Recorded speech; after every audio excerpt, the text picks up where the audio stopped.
Hey guys, welcome back to my channel. So, I wanted to put out a video. I still want to get some videos filmed during this time, but I also want to make sure that I'm not staying silent about what's going on.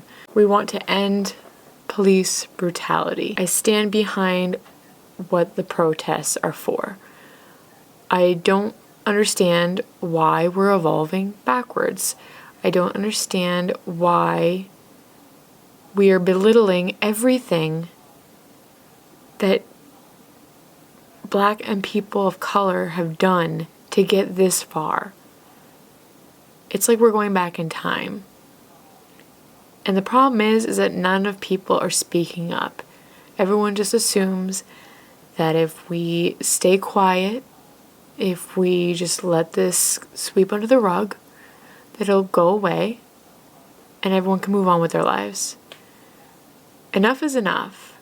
George Floyd is just the beginning of all this. This is not the end.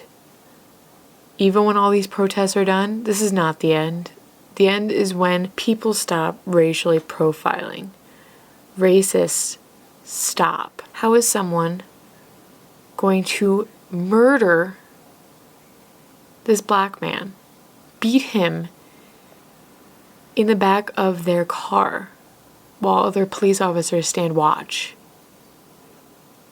and then force him on the ground, pin him down, have 3 other officers besides him pressing down on his back and his chest to where he can't breathe, and then putting your knee on his neck as he pleads that he cannot breathe multiple times.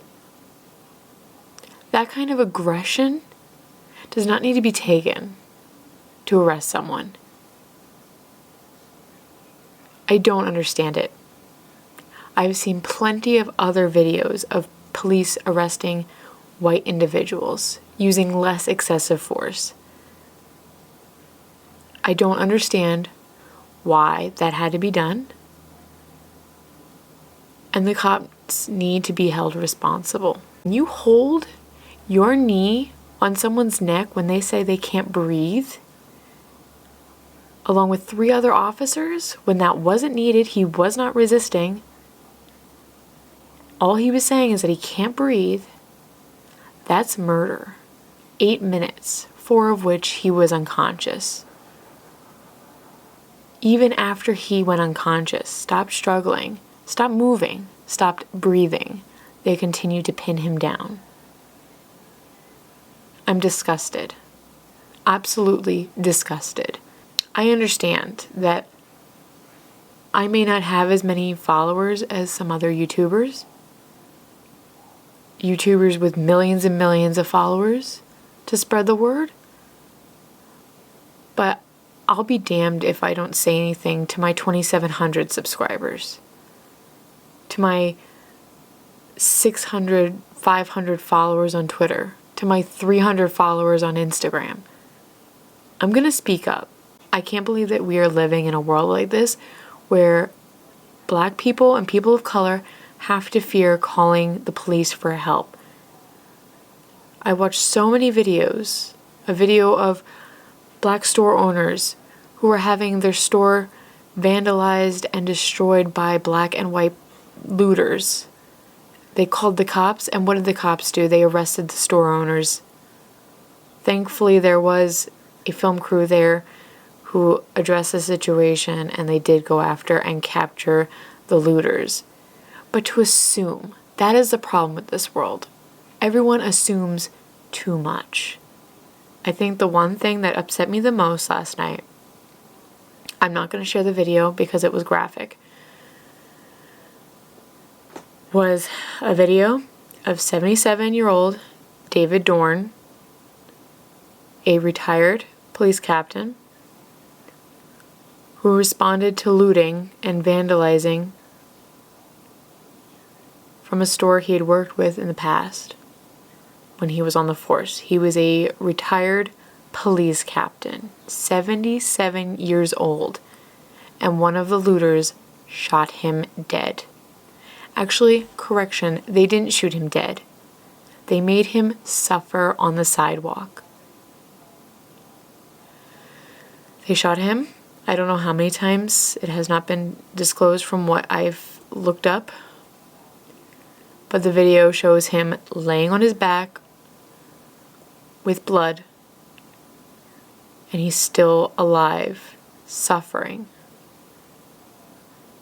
And the remaining people at the scene had to fend off any other looters and wait for paramedics to come, who, by the time they came, he was already gone. Why did he deserve to die? Because he was standing up, doing the right thing, stopping people who clearly are not there to support the movement and are just looking for an opportunity to destroy. They're not standing up for Black Lives Matter. They're standing up looking for what they can put in their pockets. Even the videos I've seen where these protesters aren't using any kind of violence, they're just standing quietly, doing what they're doing, and police are still instigating violence, pushing them, shoving them, and when they fight back after being pushed, that's when the cops get violent. I don't want my friends that are black, colored, to have to fear going out, leaving their house, calling the cops if they need help. I just don't want any more people getting hurt. I don't want any more deaths. And I certainly did not want to come on here and get emotional. So many people who are dying. And people are forgetting why these protests are going on. They're forgetting to say their names. Breonna Taylor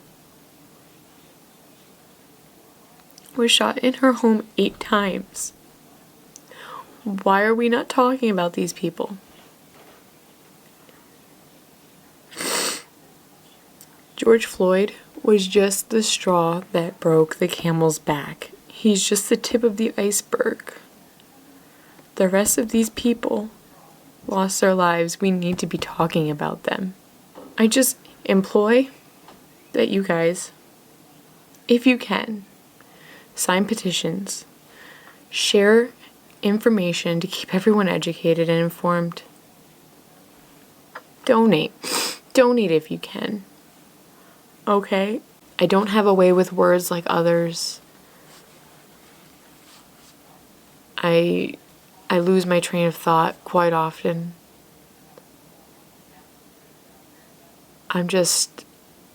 My emotions have been so negative and so sad these last few days for everyone fighting this. Having to watch the Black community and the people of color go through this.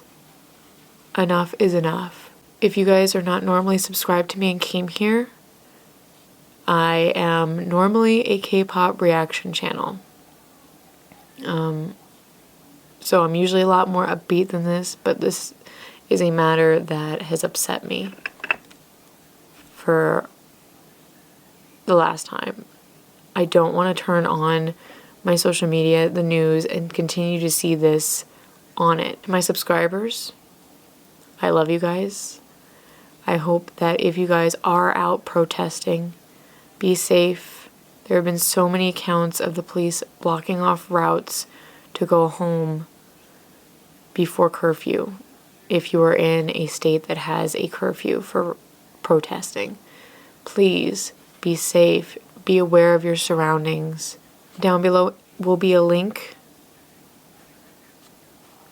for petitions and also a link to donate if you can, of course. I know we're all financially suffering right now because of the virus. I love you guys so much.